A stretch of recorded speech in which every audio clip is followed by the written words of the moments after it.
Good morning, everybody. How you doing? Hope all is well. Today we are back in Marcus Aurelius's Meditations, and we're going to be here for a while. So I might even stop introducing it, but I feel like I want to include that introduction just so, or I'm hoping maybe I inspire some people to get the book, and I'm not sure when people will start listening. So I'll probably keep including it, but we will be doing this for a while, working with this book because I do really enjoy reading it, and there's a lot of entries here. So here we are, page 88 and number 17. Well-being is good luck or good character. So I think this is really interesting. I might add to this. I might put and or.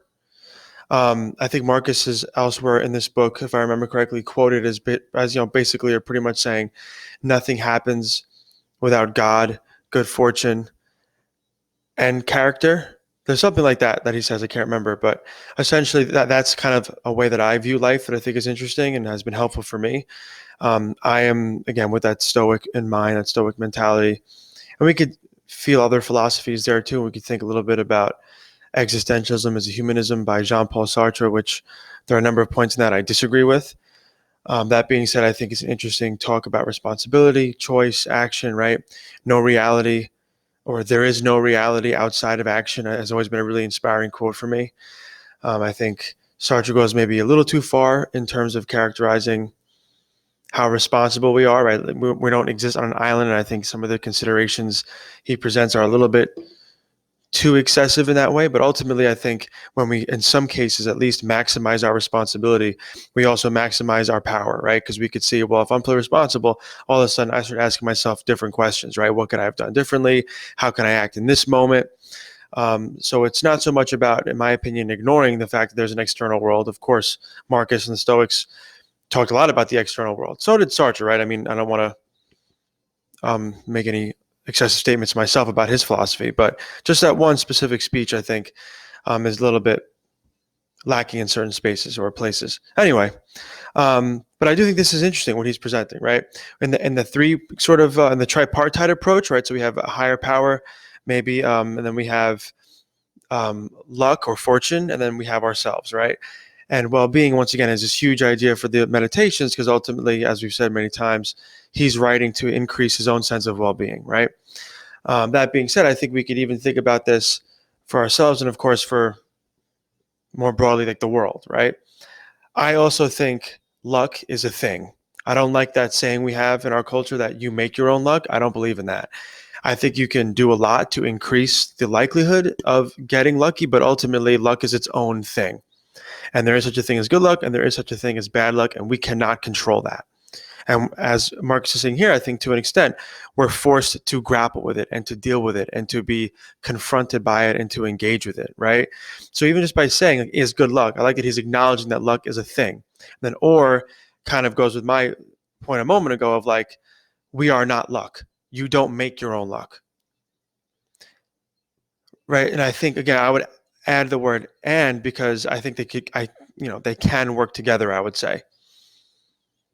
And I think if you have bad character, and this is a great point, sort of going with Socrates, right? Socrates, when he's in the Apology, or in that scene in Plato's dialogue, right? He's basically saying, like, look, we have to care about our souls. Everybody else is out here caring about status, fame, wealth, and it's problematic, and no one really knows what they think they know. So we have to question ourselves, increase our knowledge, and then use that knowledge to care for ourselves, which is to say, care for our souls instead of our fame, our money, and our status, right? Just for examples. So in the Stoics, when he's saying good character, we connect it to Socrates for a second because Socrates is like, if you have bad character, nothing in your life will be good. If you have bad character and you're rich, you'll use that money poorly, right? The prettiest people do the ugliest things. So maybe beauty is, we could say for a moment, we could consider it as a virtue. Well, if you're like a rude person, you're going to use that in a negative way, right? If your soul, if your virtues, if the way you choose, the way you perceive, right? These are all parts of the soul. These are all functions of the soul. If those are bad, if those aren't just, if those aren't true, like you're going to have some problems, right? So if you get lucky and you inherit a bunch of money, just for example, and you're like not a good person, not a nice person, not a kind person, not a truthful person, not a just person, you're not going to use that money for anything good. And then if you do bad things, right, for the Stoic, you're damaging yourself. even if you're seemingly just doing it to others. That's your character. So that's the real sin, right? So when our souls aren't right, when again we're not cultivating virtue, we're not caring for ourselves, when we're not learning about ourselves, we're not learning about the world, for examples, right? No amount of luck will make us a good person in the Stoic view, right? So obviously, money, status, fame, what have you, doesn't make you a good person. And we have to work on that part, that second part, being a good person, having good character. That's what our focus should be. Now, of course, we can and should, I would argue, right? I have a job, right? We should focus on making money. We should focus maybe on, let's say, if we think our ideas are good and again, true and just and helpful, we should focus on sharing our ideas, right? But we have to learn how to, how to do those things. We have to learn a how that is truthful, just, and also doesn't make us fall into a negative way of being, whether it's stressed or anxious, what have you, on a frequent basis, right? So, of course, and even me, right? I'm not, let's call it what it is. I'm doing this as a podcast with the hopes of sharing it with others, right? Now, I think I often grapple with this myself because I've also like written books, and it's like you don't write a book to be famous or to be wealthy because it doesn't happen really. But you write a book because you enjoy writing the book and you think it's a story that should be told, a story that is true and good, and a story that, represents something that is meaningful, right? And that if one person read it, you write it so they would get something out of it that was positive, right? So they would grow as a person, or so they would learn something new, something true, right? Something good. So I think those are, again, we don't have to necessarily say, I'm not motivated at all by money, status, or fame, but we have to learn to put them in their proper place. I think this is actually very relevant for like people who get mad about social media stuff. Like maybe you post a photo, you don't get as many likes. Okay, well, like we said a couple episodes ago, if not the last one, that's a flying thought. That's a flaw.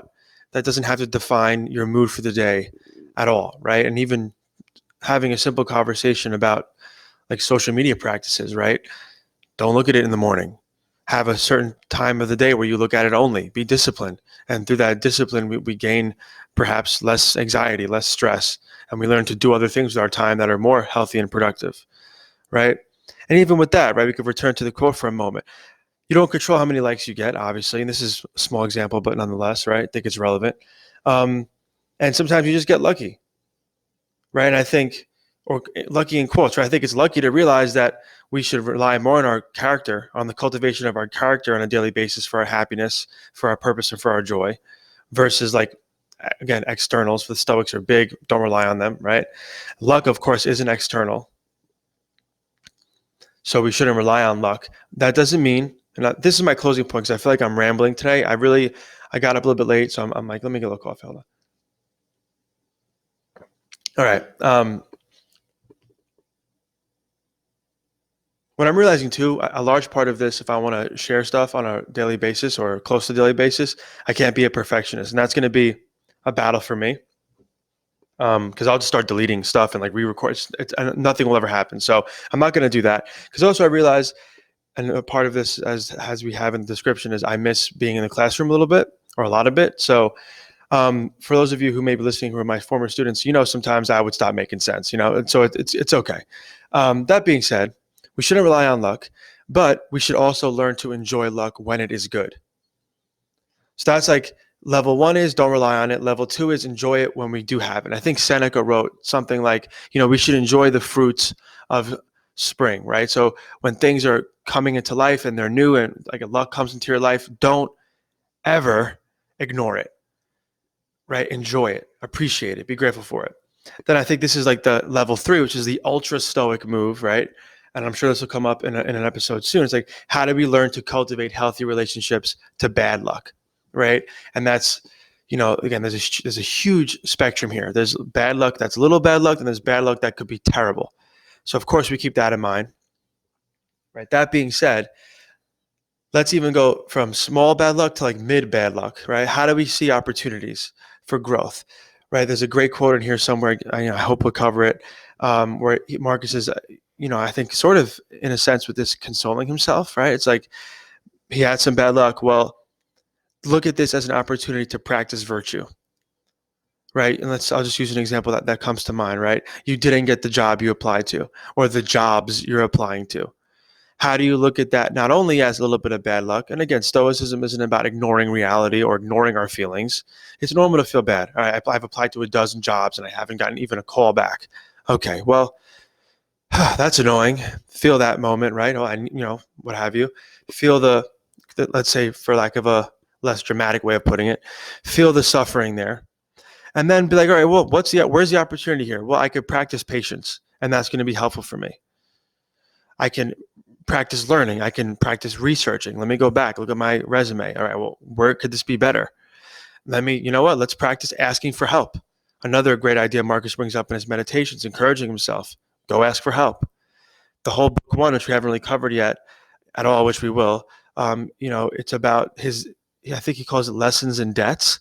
And he's reviewing the people in his life who he kind of like owes a thank you to, right? Because they've given him so much. And he goes through like all these major people in his life, family members, mentors, friends, teachers, and like goes through what he learned from them. And I think it's really cool. It's like, thank you to my father for teaching me discipline, to my friend for teaching me kindness, right? So turn that on, right? Be like, all right, let me see what I can learn today. Let me take 15 minutes and let me time it. Learn about why this process is going this direction. So I'm practicing that, right? So there's virtues always to be cultivated, but I think especially misfortune might call our attention to the ways we can practice virtue if we do this third level Stoic move, which asks us, which is to ask ourselves, really, where's the opportunity here? Versus simply focusing on, kind of like yesterday's episode, right? The bitterness of the blueberry. And that goes right back to good character and dealing with bad luck.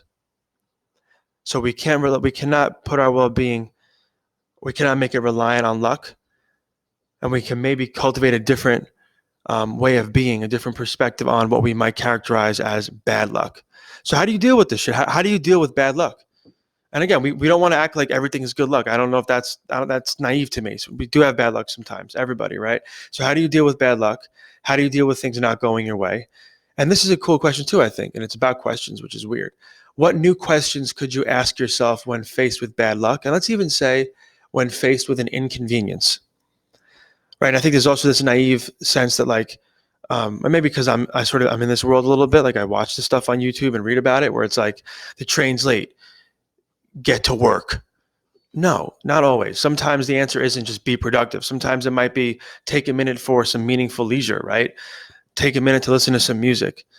This is when, let's say, when you face minor misfortunes or inconveniences, right? There's other meaning to be cultivated. And they might be for you that you find at this time of your life, like, you know what, let me focus on being more productive with those little moments. For me, I like to use those little moments to space out and have like a larger conversation with myself. Like maybe visit an idea of like, oh man, where can I be like a year from now? Like, that's maybe more something, or I'll just like enjoy a song, like really let myself listen to it. So again, whatever works for you there.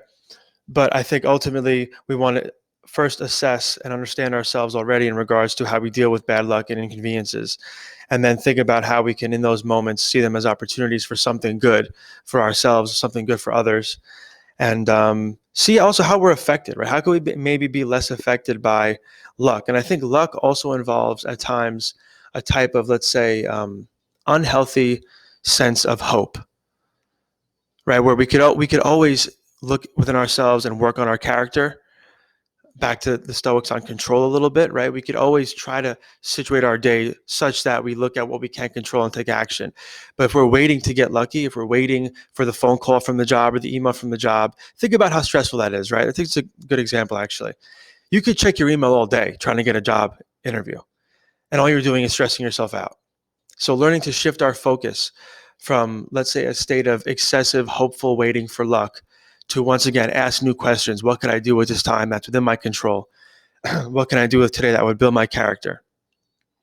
All this, I think, will make us more resilient and ultimately more joyful, happy, and purposeful. So hope this is helpful. Thank you for listening. I have to get to work, so I'll talk to you soon. Take care.